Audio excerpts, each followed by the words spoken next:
Vamos a la política. El señor presidente del Senado, el doctor Efraín Cepeda, confirmó cuál será el cronograma para el trámite de la consulta popular. Anunció que el próximo martes inicia la discusión. ¿Cómo estamos de fechas? Entre hoy y el jueves se llevarán a cabo las reuniones de bancada para definir cómo votará cada uno de los partidos a la consulta popular. El próximo martes en la plenaria del Senado estaría iniciando la discusión. Explicó el presidente Efraín Cepeda que a más tardar el miércoles, es decir, 14 de mayo, se daría el debate. Mañana y pasado será reunión de bancadas. El próximo martes iniciamos la discusión y a más tardar el miércoles de la semana entrante estaremos votando. Ese es lo que la mesa directiva nos hemos trazado. Explicó además el presidente del Congreso que no pedirán que se conforme una comisión accidental para evaluar el trámite de la consulta. Aseguró que desde su punto de vista este no es un camino conveniente. A mí me parece que ese es un camino muy tortuoso que no sirve para nada, porque lo que presente pues una comisión accidental pues igual tiene que ir a la plenaria. De manera que ese es el cronograma sin más misterio. Recordemos que el Senado cuenta con 20 días que pueden terminar siendo 30 desde el pasado 1 de mayo para decidir sobre la consulta popular. Aún así, dada la premura del Senado por efectuar el trámite, se tendrá una respuesta frente a la viabilidad de este mecanismo incluso antes de lo esperado por el gobierno. María Paula, gracias. ¿No sabe uno si la lectura, Cristo, es que le están metiendo esto chancleta, acelerador para salir de eso rápido? ¿O qué es lo que está pasando? Bueno, Gustavo, es bien sorpresivo. Allá hay una Sí. noticia bien importante porque lo que se preveía era que el Senado se tomaría todo el mes de mayo. El trámite es inédito de la consulta, pero siempre en estos casos se conforma una comisión accidental que presenta un informe al Senado. Hay que recordar además que el Senado solo puede decir sí o no. No puede modificar Nada, preguntas, puede variar nada. ni eliminar preguntas, ni añadir preguntas. Lo que mandó el presidente de la República con su Consejo de Ministros lo aprueba o lo desaprueba. Hay versiones en el Congreso que señalan que lo que ha querido la mesa directiva, seguramente consultado con bancadas no afectas al gobierno, es acelerar el trámite de la reforma. El gobierno quería tener más tiempo, seguramente para evitar también interferencias del gobierno en la decisión de las bancadas y de los partidos, y allí va a haber un pulso, la verdad, bien duro, con resultados inciertos al día de hoy. Yo creo que va a ser una votación muy apretada, aquí lo hemos dicho varias veces.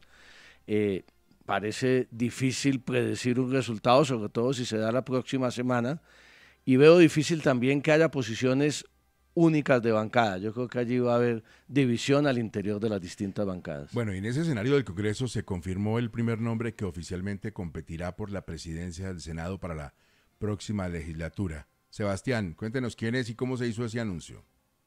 Fue a través de una carta firmada, Gustavo, por la mayoría de la bancada en Senado y por el director nacional César Gaviria, que el Partido Liberal anunció la postulación de Lidio García como candidato único, dice este texto, a la presidencia del Senado para la próxima legislatura. Aseguran que es entendiendo las dinámicas propias de la corporación y de conformidad a los acuerdos políticos logrados con las demás bancadas que postulan para la máxima dignidad en la rama legislativa al honorable senador Lidio Arturo García Turbay, según la carta que fue enviada al presidente del Congreso saliente, Efraín Cepeda. Si bien señalan que esta ha sido una decisión adoptada en consenso entre la dirección nacional y los senadores de la bancada, hubo dos parlamentarios que no firmaron esta misiva. Se trata de los senadores Alejandro Vega y Alejandro Carlos Chacón, quien de hecho había hecho pública su intención de competir por esta dignidad en la última legislatura. No la firmo, no me enteré, y eso era muy normal. Sabemos claramente que a estos partidos de hoy no les interesa a los que pensamos, no les interesa a los que disienten, no les interesa a los que defendemos las ideas y los principios de los partidos. De mí depende la decisión de aspirar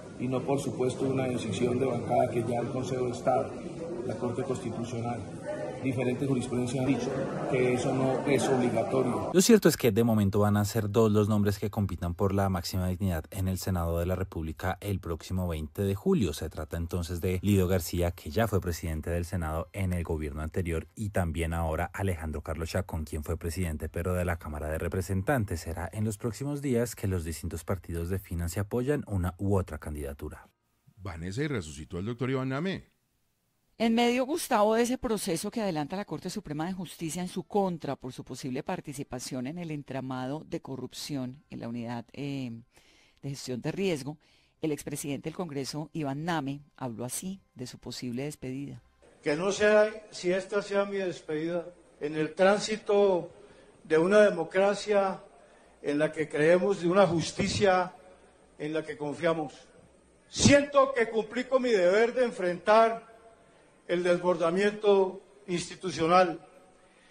¿Cómo sería hoy nuestra democracia si entonces este Senado no lo hubiera hecho? Si no hubiera contrapesado el exceso y la soberbia. Recordemos que se llevó a cabo ayer una sesión extraordinaria que duró más de 4 horas y donde no se tomó una decisión definitiva sobre si se impone o no una medida de aseguramiento contra él, contra Iván Name y contra Andrés Calle, los dos investigados por el caso de corrupción de la Unidad Nacional para la Gestión del Riesgo de Desastres. Bueno, ya que estamos cerrando en el escenario de la resurrección como la de Iván Name y de la corrupción, resucitó el ex magistrado Leonidas Bustos. Sí, Gustavo, lo hacía todavía prófugo de la justicia, que es el estado último en el que se le conocía, pero además resucitó de manera muy regular, diciendo que eso del cartel de la toga, que realmente yo prefiero denominarle, por el respeto que le tengo a las Cortes, el cartel de Ricaute, de Malo y entre otras de este otro caballero, pero bueno, con independencia de ello resucitó para efectos de decir que todo era un complot, que se trataba simplemente de un artificio para crear una corte única. Se equivoca de cabo a rabo el doctor Bustos por lo siguiente, Gustavo: primero, porque la Corte Suprema de Justicia ya ha confirmado las condenas de los otros magistrados implicados en este asunto, Ricaute precisamente Francisco y Malo Gustavo, con ocasión de este escenario penoso en lo que hace de venta de un entramado de corrupción, de fallos por recursos. También la justicia ha condenado específicamente a otras personas que además colaboraron y cooperaron para desmantelar este entramado de corrupción.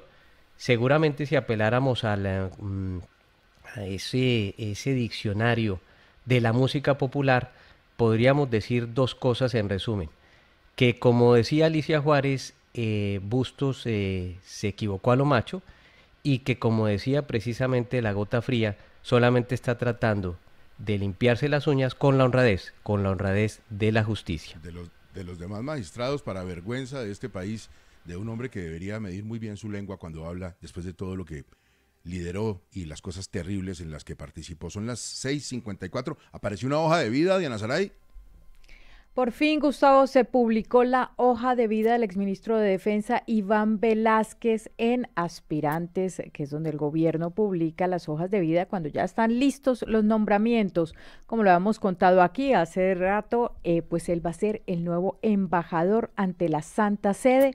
Se había esperado que el saliente embajador Alberto Ospina Carreño terminara toda la representación del Estado colombiano en las exequias del Papa Francisco, y ya terminadas estas exequias, pues se daría paso a la llegada de Iván Velásquez. Ya se oficializa entonces esta publicación de la hoja de vida.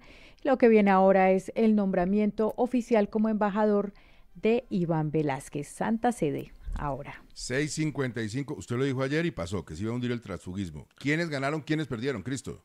Bueno, ganaron sin lugar a duda las directivas de los partidos, especialmente el director del Partido Liberal, el expresidente Gaviria, que estaba jugado en contra de la iniciativa, y el presidente de Cambio Radical, Germán Vargas, también, que estaban temerosos de que el transfugismo generara deserciones hacia otras filas de sus parlamentarios. Pierde fundamentalmente un senador, J.P. Hernández, que estaba esperando el transfugismo para salirse del Partido Verde, que curiosamente, al hundirse el transfugismo, anuncia que va a ser precandidato presidencial del Partido Verde, porque queda ahí en el partido sin poder moverse hacia otra colectividad. Se había dicho que se iría a encabezar la lista del Partido Conservador si se aprobaba el transfugismo, y pierde fundamentalmente el pacto histórico, Gustavo, porque tienen un lío legal para la presentación de la lista al Senado y para la conformación de un partido único. Mientras estén investigados algunos de los partidos en el Consejo Electoral, o sea, va a quedar la suerte del pacto histórico en manos del Consejo Electoral si pueden hacer una lista única de los partidos que participaron en el 2022. Allí hay un tropiezo, un obstáculo para esa unificación de las fuerzas de izquierda democrática. Se hunde el transfugismo, ahora esperemos que se apruebe la reforma política que tanto anuncian que es la que hay que hacer para fortalecer y democratizar los partidos, que se han hundido 7 en los últimos 8 años.